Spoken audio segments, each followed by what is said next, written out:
All right, we are back for another edition of the Roll Jays podcast. It seems impossible to get all three of us together right now, Casey. Obviously, with the holidays and everything going on, it's a little bit more difficult. But you just got back from Mexico on a cruise, and I'm in the middle of a move, and it seems like the Allen household has some sort of a bug. So uh, we just got Yeah. to keep moving on. So Yeah.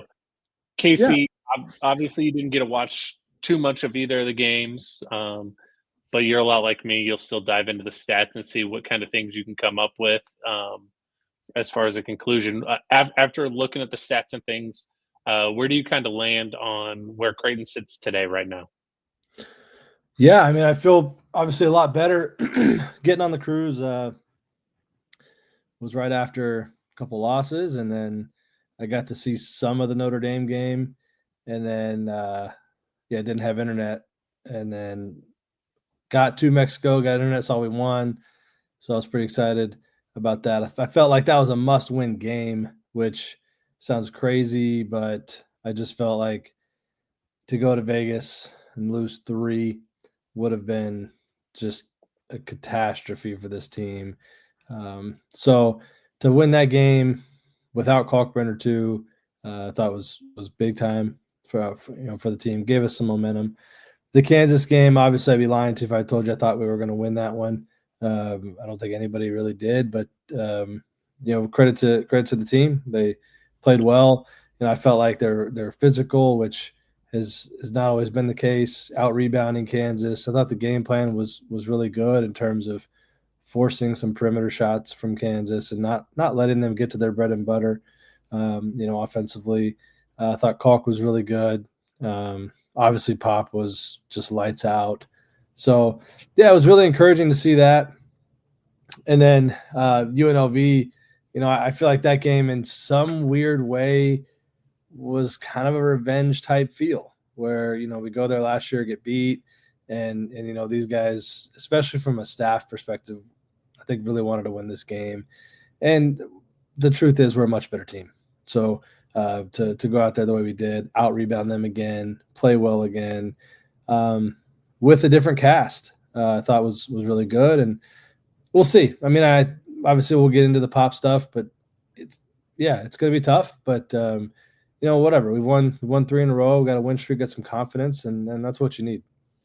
Well, you brought it up already with Pop, but I'm gonna skip by that a little bit and just ask you a question.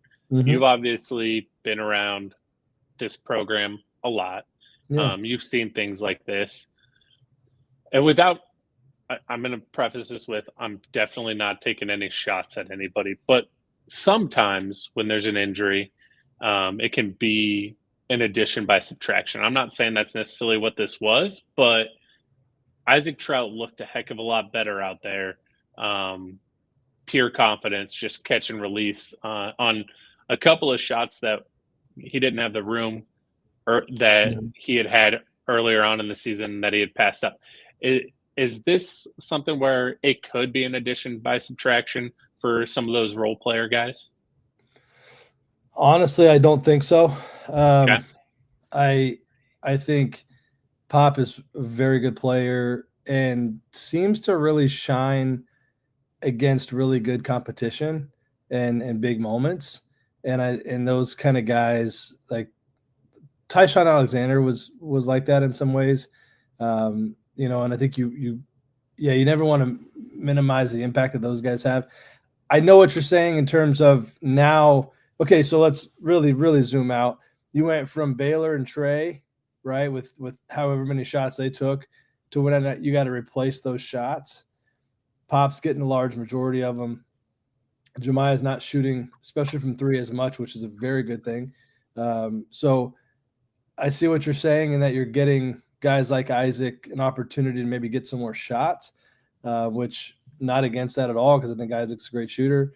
But I think overall where it's really not an addition by subtraction is that your rotations now are really interesting because now you're moving Jemiah to the 2. And so now you have a hole at the 3. And so what do you do there? Mason looked he just hasn't looked good. I mean, just it is what it is. Not exactly sure, why, but just hasn't looked like he's good enough. And so, and I think you see that Mac takes him out in that UNLV game after he gives up some buckets. Like, I hope he gets it together because we need him, but you don't know what you're going to get there, right? So I just think it causes too many things now to just be kind of like, how do you put a team out there? Do you play Ty and Steven at the 1 and 2 and leave Jemiah at the 3? So now you have the fours that you thought you were going to have. I mean, again, this is why as a fan, you can, in some ways, you can sit back a little bit because the guy leading the program knows what he's doing, and he's one of the best to do it. But there is some cause for concern for sure. Yeah, I mean, there's definitely you got to make up for some things somewhere. It's really funny. I had a couple of Nebraska fans texting me asking me if I was super concerned when the Pop Isaacs news dropped just a few hours before the game, and thankfully for me, I didn't really have the time to sit down and dive into it and think about it too much because I was in the middle of a move. I had movers running in and out of my house. So, who was it that moved you? We got to give a shout out to your movers because you said they were hustling. Yeah, Tetris Moving Company. They were phenomenal. So, all right. Tetris Moving Company, I like it. That's the only free shout out we're gonna give today. Hey, I like to help people, man. Yeah, I don't know they were great watching, but we got to help Tetris Moving Company out. Yeah, in fact, one of the kids was desperate to get to the game on time, so I think that's part of the reason they were hustling so much. But back to my text thread, one of the it's a group of guys, right? And Mm-hmm. all the Nebraska fans are, your season's done, you're ruined on our net ranking, blah blah blah blah blah. And one guy beat me to it and said, "You know what? Creighton's going to figure it out because Mac's a great coach, and that's what he does." And I was just really intrigued to see the rotation that we were going to see on Saturday. And I think the most interesting part of that rotation on Saturday was Jason Green playing 3 different positions. He played 3, 4, and 5. Him and Isaac both shot the ball confidently. Looks like we got the boss man trying to hop in here. Oh, I wasn't. Yeah, right. Well, then I'll kick you out. I was just trying to get you guys set up for and make sure our sponsors got their plug. Well, you guys are giving out free plugs to Tetris Moving. I figure we should probably make sure that our sponsors are up on the screen as well. Hey, I wasn't running it. I wasn't running it, Jimmy. This is Alex's show. I don't know how to run any of this, so yeah, I noticed. Yeah, we can't. What's up, boys? I was just trying to save you, but apparently I'll jump in midway and help you out. Yeah, well, before you jumped on, Alex was talking about how much we didn't miss you, and I was like, no, I mean, Jimmy's the guy. So, I have bad news for you. I've been listening to the whole thing. Well, this was before we went live, Jimmy. Oh, okay, I got you. Yeah, he was really, really dogging you. He was in the studio then too, Casey. Just a reminder, we are brought to you by Pixel Fire Marketing and Pyramid Contractors for and not Tetris Moving for anybody that's wondering. But they did a good job. They did do a great job. And if they'd love to sponsor this podcast, we'd love to have them. Yeah. I'll make a call. You know, guy. But yeah, so back to your thought, Alex. Sorry, I didn't mean to interrupt. Yeah. Literally. No, you're good. Casey, what are your thoughts about Jason Green's situation specifically right now? Obviously, he has kind of been a square peg trying to fit into a round hole at times this season. And now with the Pop Isaacs injury and the shift of Jemiah, he might see some time at the 3. Yeah, it's going to be really interesting, right? Like, one, love Jason, and when Jason is playing well and he's confident and doing the thing we saw him near the end of last season doing, like, I think he's exactly what this team needs. I mean, physically, he's athletic. He can move. I do worry a little bit about him guarding the 3, and that's going to be interesting. But in some ways, you don't have a choice. So It's going to be one of those deals where you got to do what you got to do. I'm excited for him to have the opportunity. I'm excited for Isaac. Like, It's one of those situations where it's next man up in some ways, and certainly not what they had planned for, but that's okay. And I think it'll be interesting to see what Mac does in terms of we want to play fast, right? We want to have an increase of the number of possessions. It'll be interesting to see if that stays and that we want to keep playing as fast as normal, just because you don't have as much depth at the guard spots. I don't know. There's some things that are really intriguing that I'll be looking forward to watching. I think the Alabama game might not be the game to watch them. But I'm not saying we can't win, but I'm just saying Alabama, at home is going to be able to impose their will in terms of how that game goes. In a lot of ways, I think you need to look more at conference play to see how the adjustments will really come into play for the Jays. We got the chance to catch up with Jeff Vanderloo on the post-game show, and he talked about the way practice has gone and how guys getting more reps at different spots during practice has really helped this rotation out. So we'll see. When you talked about Jason and his struggles guarding the threes, it's gonna be nice to see a couple guys get a couple extra opportunities, not only on game day during those situations, but repping them in practice and how it helps them in the long run. 100%. It'll be different. It'll be different, but some of those reps will definitely help. And like I said, I mean, look, man, you got Greg McDermott on the sideline, like you got a chance. So I'm excited to see what he does.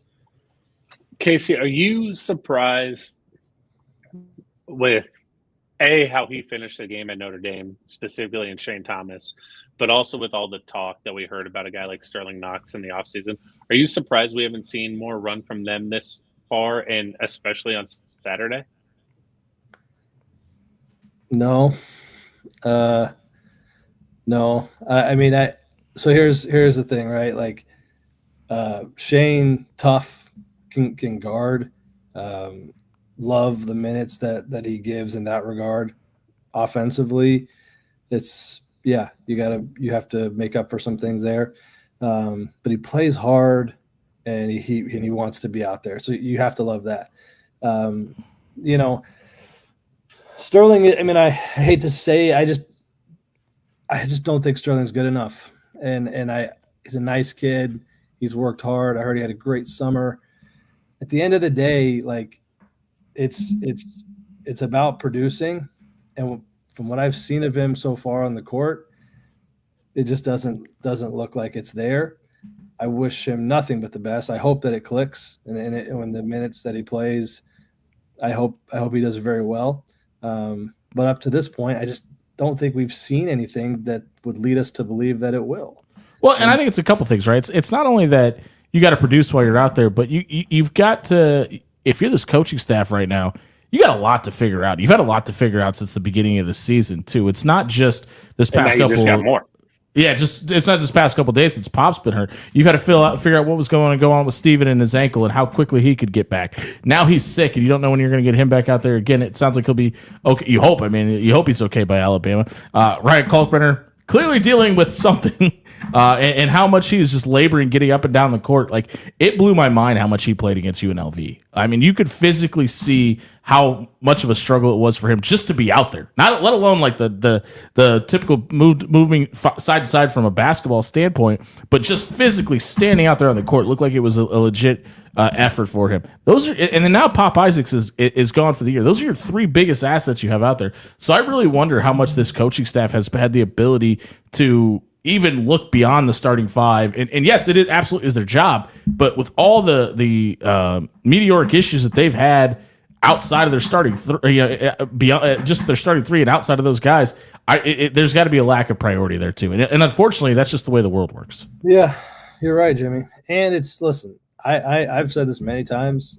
I've gotten criticized for it. This is the period of time now. It's NIL. Like these guys are making money. Like there isn't a job where you can just. I mean, I guess there probably are some where you just get paid to show up and not produce, right? Like at some point you've got to produce if you're getting paid. And that's where I stand on it, and it's not personal. It's It's the way just, the world works. yeah, it is what it is. But I think back to your point, Jimmy. Like, look at the last couple weeks, right? Like Nebraska.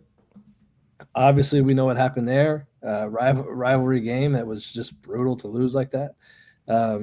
You go to San Diego State with Steven being hurt, the Larry's stuff. Who knows exactly the ins and outs of that? But you probably lose him. You lose to Texas A&M, and in the process, you lose Hawk, who didn't know you're going to lose him. Right. But you find out, hey, he's not going to be able to play in the next game. And then it's Kansas, and and then you lose Pop. It's like, it's just been a lot. It's been a lot. It's truly impressive that they're 7-3. Like, yes, you have the 3-time returning Big East Defensive Player of the Year.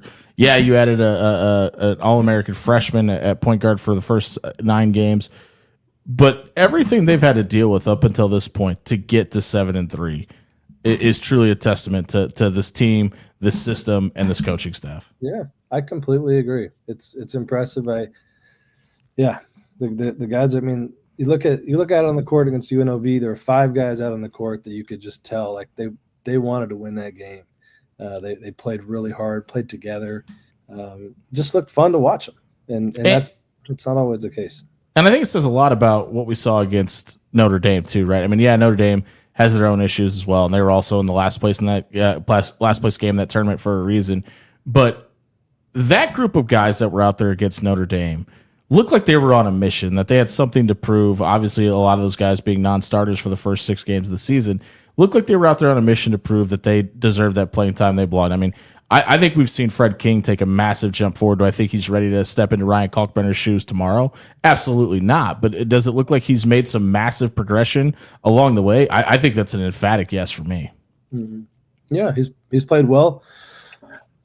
Go ahead, Alex.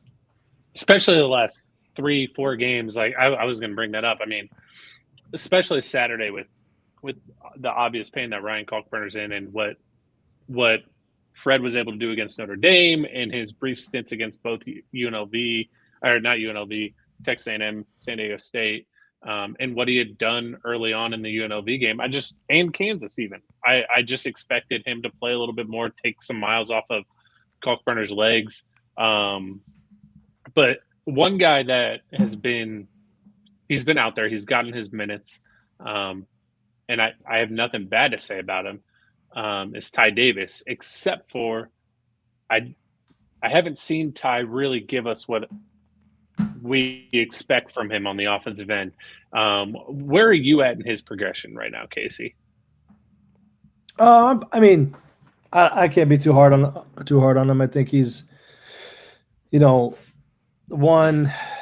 is a true freshman, and yes, Jackson is too. Mm-hmm. But he's a true freshman.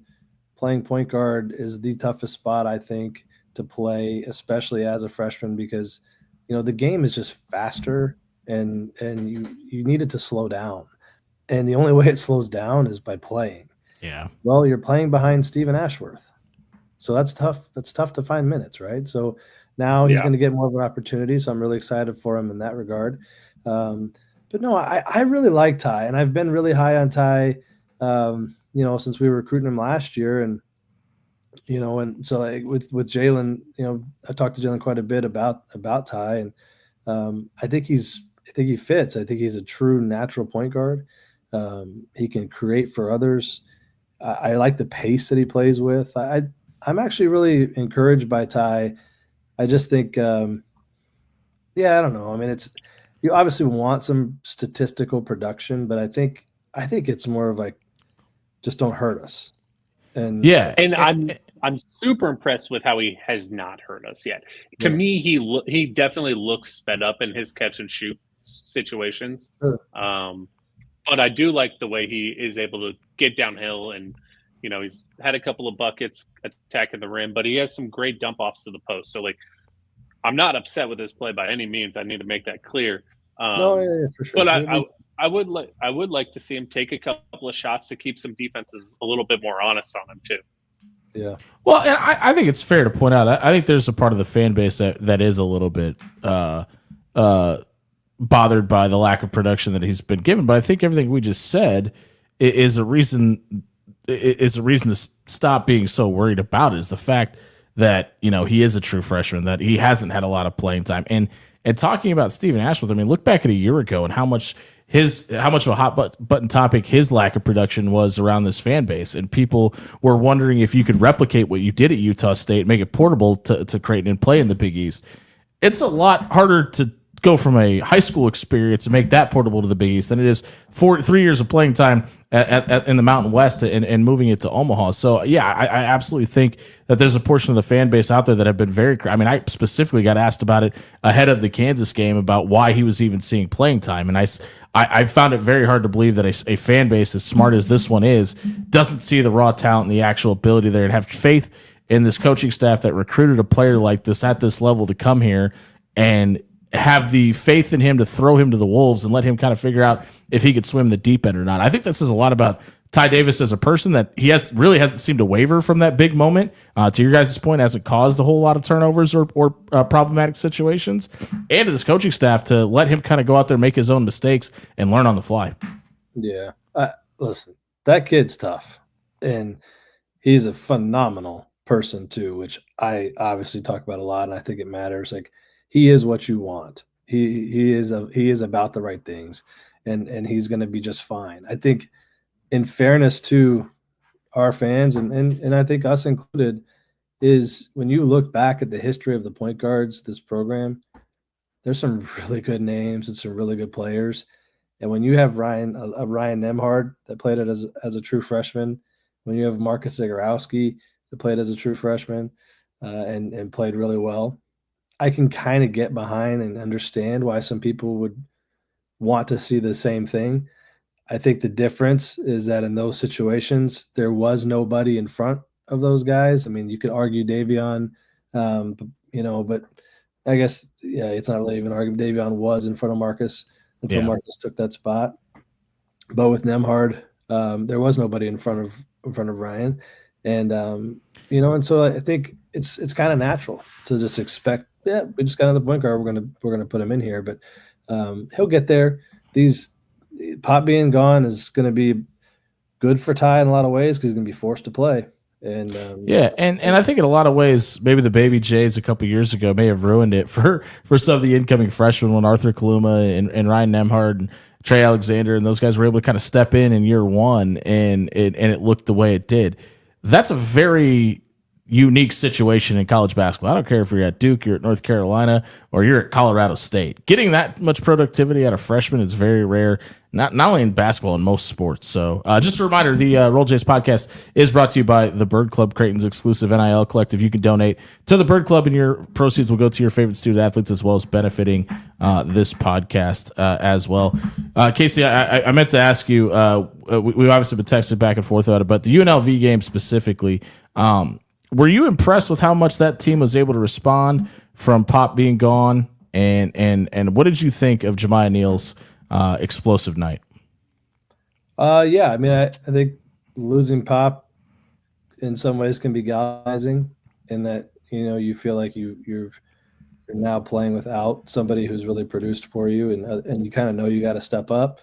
Jemiah had a good night. I love the fact that he's really reduced the amount of 3-point shots that he's taken. I think that the trend of him not taking as many shots as Ryan Kalkbrenner needs to continue. I think that was a huge part of our struggle for a little bit, was just him taking really bad shots and just taking too many of them. So I applaud him for being coachable and for buying in to the role of what he needs to be. I'm interested to see, the assist number was really eye-opening. Yeah, 9. Yeah, and so I'm interested to see that and how much we'll use him as a creator, because he is a guy that can get downhill, super athletic. So, yeah, you love to see that. Yeah, I mean, I want nothing but the best for him. I want him to play well, and I'm excited for him to have the opportunity. Alex, Casey, we've obviously had hold on, Alex. I want to get your thoughts on this. Sorry, Jimmy. Yeah, I want to get your thoughts on this too, because obviously we've got a ton of calls about it on the Blue Jay overtime. But there seems to be a need for this offense to get downhill, get to the rim, and have that portion of the game be more credited to the offense. Is it as simple as Jemiah Neal needs to be a guy that could facilitate that, or do you think there's somebody else on this team that has the ability to kind of use that athleticism a little bit more and get to the rim? Well, I'll start by saying I think Jemiah needs to lead the show on that with Pop being gone. And for him, it's, got to be like 70% via transition and 30% in the offense.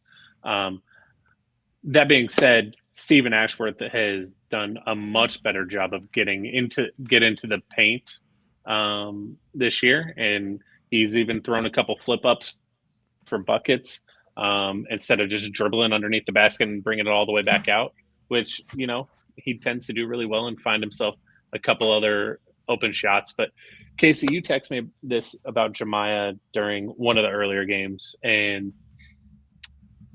the way you put it for me is exactly kind of where I'm at with Jemiah and the half court offense. Good Jemiah is when he is going downhill with a plan, which I think is something that he did struggle with early on in the year. Was he was just in attack mode to the rim and then would get caught in a bad situation, not knowing where he's going. Part of that is obviously learning the system and knowing where guys are going to be.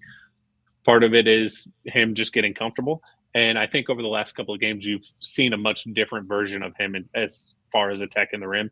And, he's passed out some of them in transition that would have been tough that I've seen him already finish this year, but he's gotten us open threes.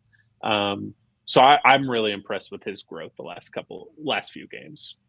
Yeah. But to your point, he has to have a plan. Yeah, I mean, privately, I've been tougher on Jemiah than anybody. And I think a lot of it is the expectations. When you recruit a guy to fill the hole, Baylor Shireman, that's a really big hole to fill. So, yes, what I said then, I still agree with. Like when he's getting downhill and making plays, like that's who he is and that's what he's great at. It just can't be, oh, I can dribble past my defender. Let's do it. It's got to be, why am I doing it?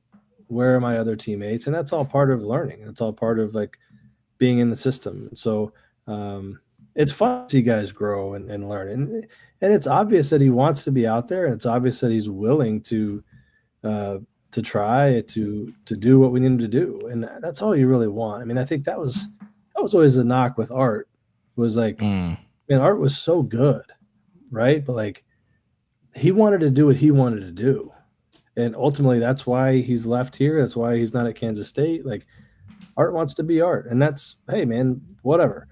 But in terms of if you're going to play winning basketball, Art was on the bench for a lot of the end of those games, and there was a reason for that. With Jemiah, I think Jemiah is starting to buy in. And that's why you've seen the number of three-point attempts that he's taken is consistently going down. And we're playing better because of it. So it's encouraging to see. I think it's tough to, knowing that Jemiah came here from the portal, essentially in agreement to take on not a lesser role, but a much different role than he had at Arizona State, is just a testament to him. And it's the same for anybody who comes here, right, via the portal. And so he's a guy that wants to be out there, to your point. Yeah. This has been another edition of the Roll Jays podcast brought to you by Pixel Fire Marketing and Pyramid Contractors. Don't forget to donate to Creighton's NIL Collective, the Bird Club. Your proceeds go to help your favorite student athletes as well as benefit this podcast. We'll try to be back following the Alabama game. Stephen Ashworth notably absent today. He is still sick, so we're letting Stephen kind of catch up on his rest, get back, get healthy, hopefully to play in that game. But hopefully he's able to join us next week, as are you. Great audience today. Thank you to everybody that joined. Thank you guys for holding down the fort till I could come to your triumphant rescue. We'll catch everybody next week. This has been the Roll Jays podcast. We'll see you following the Alabama game. Go Jays. Go Jays.